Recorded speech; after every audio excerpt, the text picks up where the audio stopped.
Hello guys, welcome back to my channel. तर मित्रांनो, आज आपण बघणार आहोत इयत्ता 10वी मराठी ऊर्जा शक्तीचा जागर डॉक्टर रघुनाथ माशेलकर।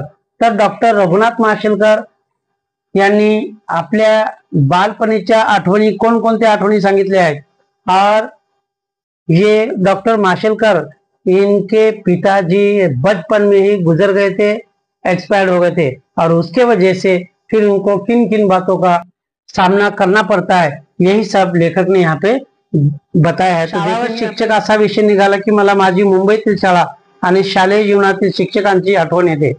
लेखक यहाँ पे बता रहे कि स्कूल का जब टॉपिक निकलता है तो मुझे मेरे गांव के स्कूल का याद आता है, क्योंकि हम लोग एक जगह पे बैठ के पीपल के पेड़ के नीचे बैठ के बहुत मस्ती करते थे। संस्कार करनारे भावे सर, जोशी सर व शिर्के सर, तो उनके ऊपर वो जब गिरगांव में आ जाते तब उनके ऊपर उनको पढ़ाने वाले जो सर थे, 3 लोग सर थे, भावे सर, शिर्के सर, ये तीनों लोगों ने उनके ऊपर अच्छे से संस्कार किया था।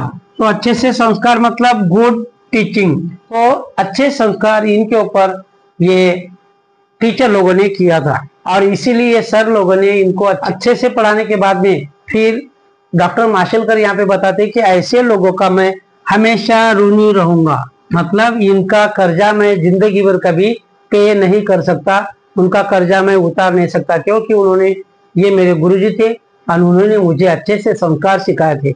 लेकिन इसके बाद में फिर लेखक यहाँ पे बताते कि मेरा पहला गुरुजी मतलब मेरी माँ का पहला गुरुजी कौन है, तो उसकी माता, और दूसरा गुरुजी कौन है, तो उसके मामा। ये दोनों का भी ये हमेशा ऋणी रहेगा, क्योंकि ये लोगों ने, मामा ने भी जब लेखक गिरगांव में गया था मुंबई में, तब उनको स्कूल के एडमिशन के लिए बहुत मदद किया था। इसीलिए लेखक बोले कि मैं माता का और मामा का बहुत ऋणी हूँ, बहुत शुक्रगुजार हूँ, क्योंकि इनके वजह से मुझे मुंबई में रहने का मौका मिला था, और मेरे लिए माँ ही मेरे लिए सब कुछ है, मेरे लिए। क्योंकि उनके पिताजी तो लेखक 6 साल के थे, उसी टाइम वो एक्सपायर हो गए थे।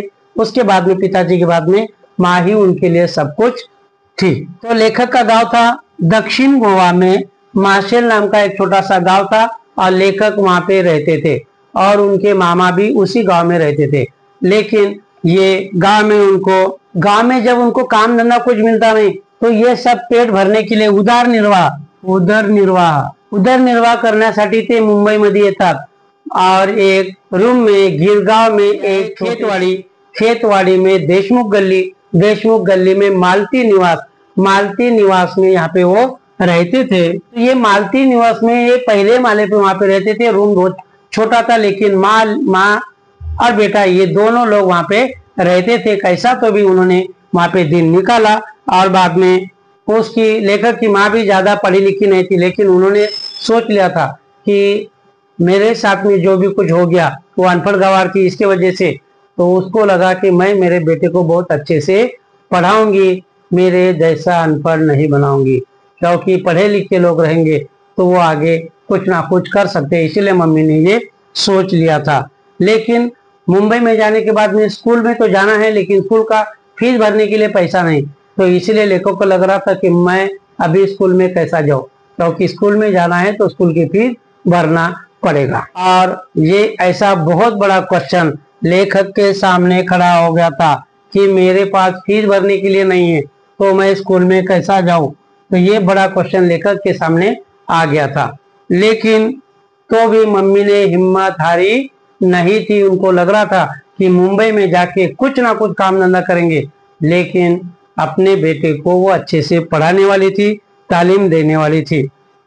बाद में मम्मी ने शहर में जाके बहुत सारा काम किया, उनके साथ में फिर मामा भी मिल गए। फिर उन्होंने ये अपने भांजे को एक बीएमसी के प्राइमरी स्कूल में शुरू में डाल दिया। प्राइमरी स्कूल में उन्होंने पहले डाल दिया था। प्राइमरी स्कूल का उस टाइम में इतना कंडीशन अच्छा नहीं था, लेकिन वहां पे पढ़ाने वाले जो सर लोग थे बहुत दिल से अमीर थे। स्कूल गरीब था, लेकिन ये टीचर लोग दिल से बहुत अमीर थे। तो उस टाइम लेखक 12 साल का होने के बाद में भी उनके पैर में चप्पल नहीं मिलती थी, इसीलिए वो अनवानी रहते थे। अनवानी मतलब नंगे पैर। तो 12 साल के लेखक होने के बाद में भी उनके पैर में चप्पल पहनने के लिए नहीं मिलती थी, क्योंकि वो जमाने में पैसा नहीं था, उनकी कंडीशन, इकोनॉमिकल कंडीशन बहुत वीक थी और इसकी वजह से उनके पैर में चप्पल नहीं मिलती थी। और बाद में कैसा तो भी उनका प्राइमरी का स्कूल खत्म हो गया। अभी बाद में सेकेंडरी में उनको जाने का, हाई स्कूल लेवल पे एडमिशन करना है। अगर हाई स्कूल लेवल पे एडमिशन करना है तो उनके मम्मी ने और मामा ने एक अच्छा नामांकित स्कूल ढूंढ लिया था। नामांकित मतलब फेमस स्कूल ढूंढ लिया था। और वो स्कूल में जब एडमिशन कराने के लिए गए थे तो वहां पे वो स्कूल का फीस 21 रुपीज था।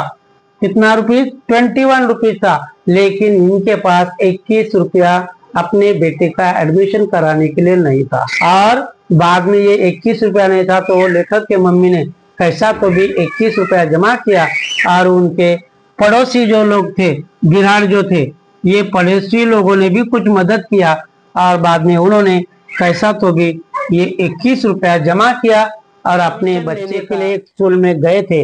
लेकिन वहां पे जाने तक के एडमिशन क्लोज हो गया था, एडमिशन नहीं हुआ था क्योंकि वो डेट निकल चुकी थी।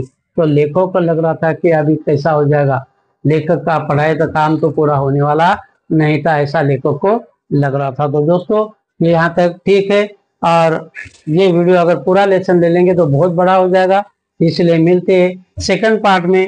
दूसरे वीडियो में मिलेंगे, आधा लेसन नेक्स्ट वीडियो में मैं कवर करूंगा। मिलते हैं नेक्स्ट वीडियो में, तब तक के लिए बाय बाय। चैनल पे अगर आप नए हैं तो चैनल को लाइक, शेयर और सब्सक्राइब जरूर करना है। और लेसन अगर समझ में आ गया तो एक छोटी सी प्यारी सी कमेंट भी करना है। तो मिलते हैं नेक्स्ट वीडियो में, तब तक के लिए बाय बाय।